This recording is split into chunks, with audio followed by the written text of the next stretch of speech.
daawadaha qiimiga badan waa mar kale IM252 mararka qaar ma isku qabsateen qaar saaxiibadaada kamid ah halka ay waqooyi ama koonfur kaga beegan tahay meel aad markaa joogtaan mararkaas oo kale waxa kaliya aad u baahan tahay waa in aad haysataa telefoonkaaga oo waxaad u adeegsan kartaa booska qalabka jiheeyaha oo kale waayo inta badan taleefanada waaweyn waxaa ku jira dareemo loo yaqaano magnetometer kaasoo cabiri kara waxa loo yaqaano magnet field tilmaana ka bixin kara halka ay ka jirto jihada waqooyi ee saxda ah haddii aad adeegsato iPhone uma baahnid inaad soo degsato wax barnaamij ah waayo barnaamijka jiheeyaha ah waxa uu ku yimaadaa iPhone-ka haddii aad leedahay telefoon Android ah sida Samsung oo kale muuqaalka xiga ee idankii ayaan uga hadli doonaa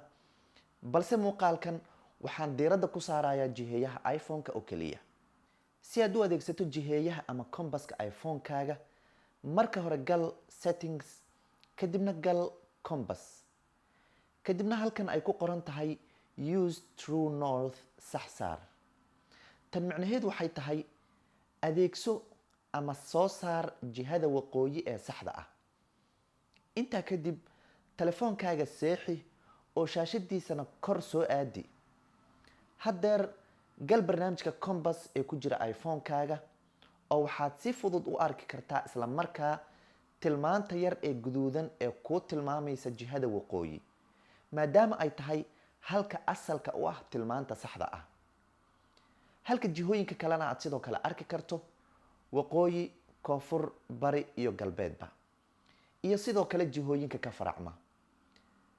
cabirada dhiga iyo loolka ayaad sidoo kale hoos ku arki kartaa sidaad u jeedo iyadoo jihada ku tilmaaman iyo cabirka aad ka joogto aad halkan ka arki karto tusaale ahaan haddeer waxaa ii tilmaaman 320 degree ama 320 darajo dhanka waqooyi galbeed ama north west sidaa ayaadna uga faa'iidaysan kartaa jiheeyaha iPhone-kaaga ku jira si aad u saxato tilmaanta saxda ah ee goobta aad joogto waan hubaa inaadan inta badan u baahnayn jiheeyaha maadaamaan inteena badan ku noolnahay magaalooyin aanan ka jirin baahi jiheyn ah balse marka aad u baahato waad adeegsan kartaa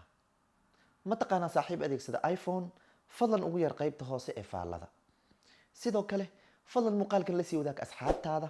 laga yaabee in ay ka faa'iidaan inta laga gaarayo muuqaalka xiga nabadgelyo